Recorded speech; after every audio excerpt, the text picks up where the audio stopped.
Okay, here we go. We're going to be mixing the varnish now. Here are the tools that I'm going to be using. We have the Epiphanis wood finish gloss.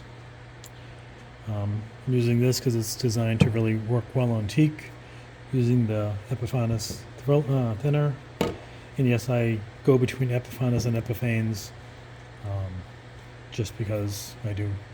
I don't think I'll need blue tape, but I have some up there, and I will be straining the varnish as well. And I will be putting it into this little cup.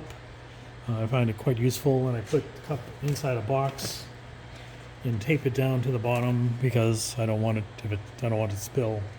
So I do find that useful. And the box is just big enough that I can move it around the boat without any problem. And I always carry around a few blue rags. So to thin the varnish, I am going to need I will need a paint stick to mix the varnish, and I will be applying approximately 50% thinner on the first coat, and my paint stick, and I will be using a Badger brush, 2-inch. That's my go-to brush. Mixing cup, because I do want to measure this somewhat accurately. It's not critical, but I do like to get it somewhat close. So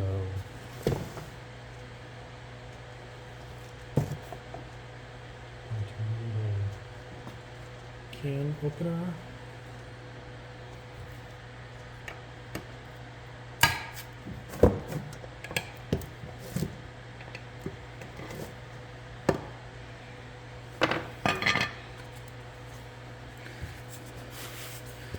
I like to wipe off the paint stick just in case there's any dust on it. And basically mix this up.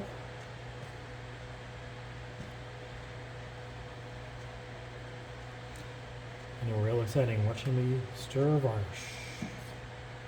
And I do like to use these little paint lips that I got. I think I got them at Home Depot. I use this one for varnish only. I do have others for paint.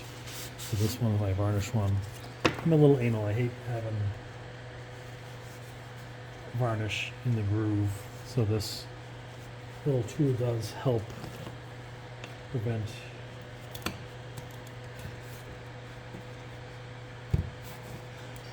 getting paint in the groove.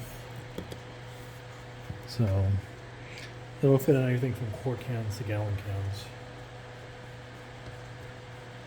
And Home Depot is the only one that I could find that's that. I'm sure other retailers have them, but I get them at Home Depot. And always stir the varnish, do not shake the varnish. You do not want to introduce air bubbles if at all humanly possible.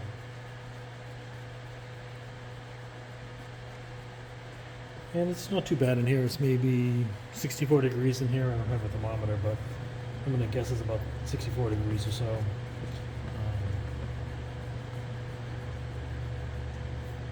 Yeah, this particular varnish does have a funny color once it's mixed. So I'm so used to a clear varnish, but even though it does have a brown color, if you will, it will dry clear. So since I'll be going over the whole toe rail,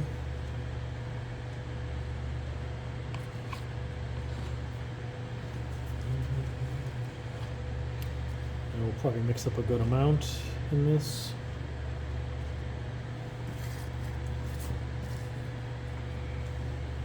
So let's say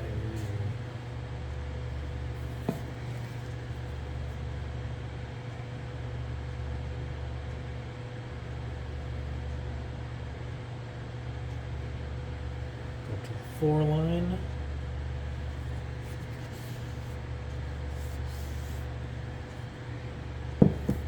And I should be putting gloves on.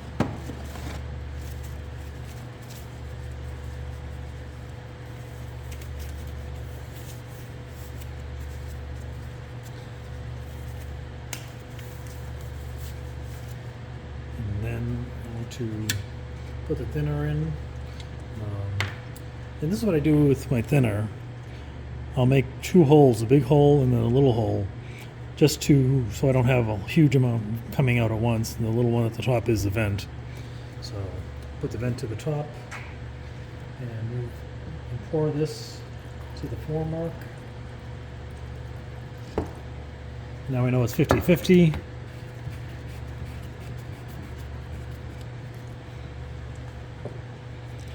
And I'm going to use the paint stick that I already used, and I will cover the can so I don't put the paint stick back in.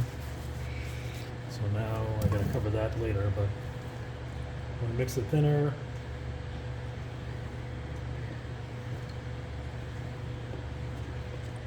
And the varnish, so it's really, really, really thin.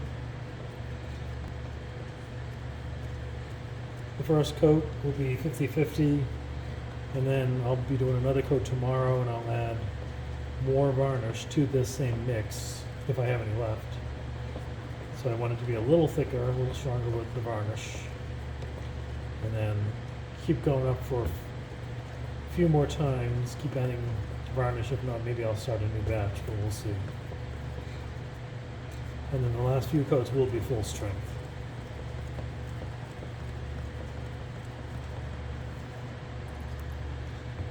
Nice and mixed. It's like crazy thin, but we wanted to penetrate the teak really well.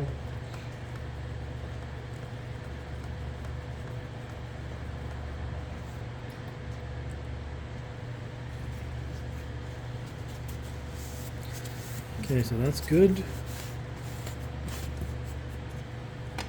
Now I will pour it into the cup using a strainer.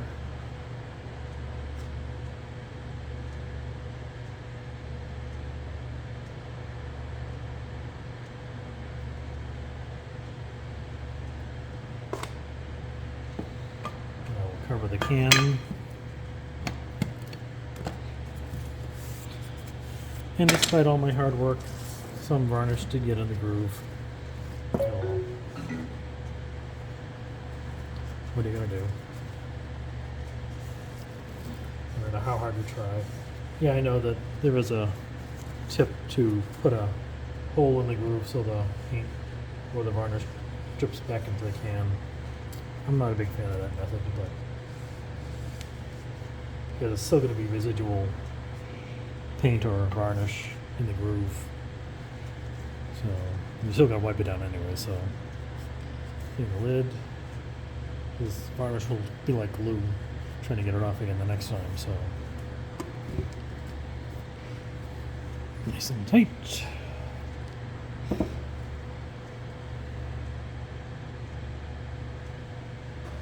And the varnish is now thinned and placed in the cup.